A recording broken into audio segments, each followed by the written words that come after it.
Really well. I went to the stage and the crowd was cheering wildly. Everybody was happy. I began speaking very strongly, powerfully, and happily because I was discussing the great job my administration did on immigration at the southern border.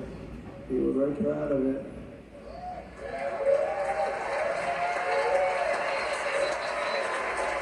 Behind me and to the right was a large screen that was displaying a chart of border crossings under my leadership.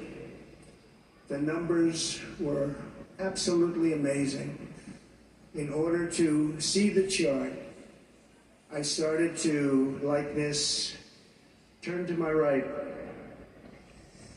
and was ready to begin a little bit further turn, which I'm very lucky I didn't do, when I heard a loud whizzing sound and felt something hit me really, really hard on my right ear. I said to myself, wow, what was that? It can only be a bullet. And moved my right hand to my ear, brought it down. My hand was covered with blood, just absolutely blood all over the place. I immediately knew it was very serious, that we were under attack, and in one movement proceeded to drop to the ground.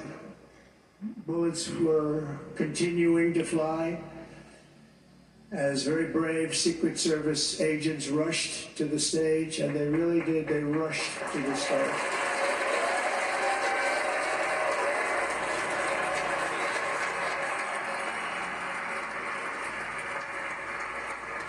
These are great people, at great risk, I will tell you, and pounced on top of me so that I would be protected.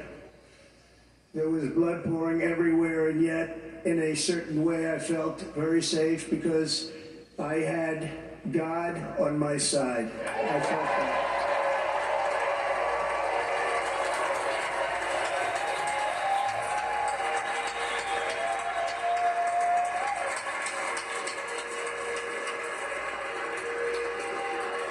The amazing thing is that prior to the shot, if I had not moved my head at that very last instant, the assassin's bullet would have perfectly hit its mark, and I would not be here tonight. We would not be together.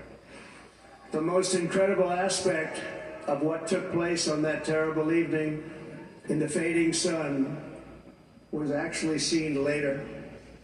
In almost all cases, as you probably know, and when even a single bullet is fired, just a single bullet, and we had many bullets that were being fired, crowds run for the exits or stampede, but not in this case. It's very unusual.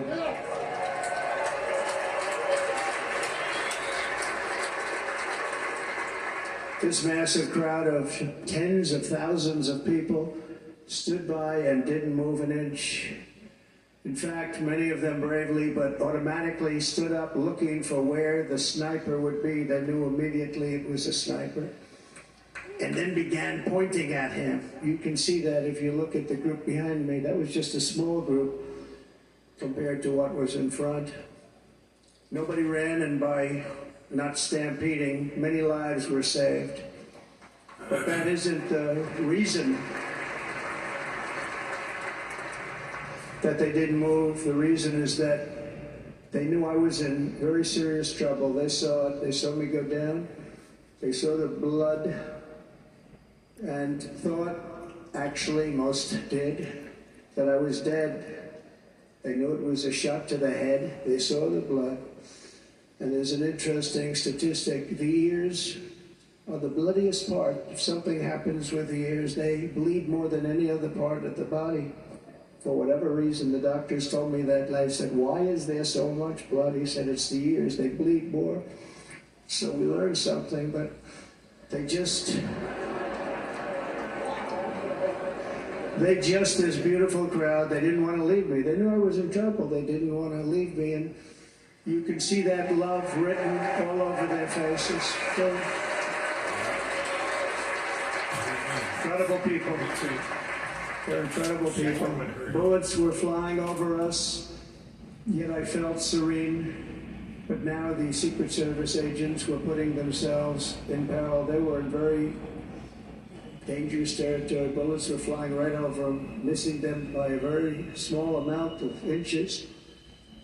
And then it all stopped.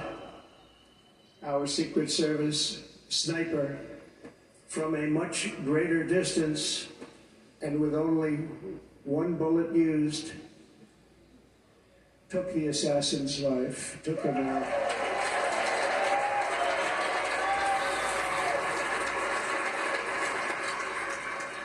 I'm not supposed to be here tonight. Not supposed to be here.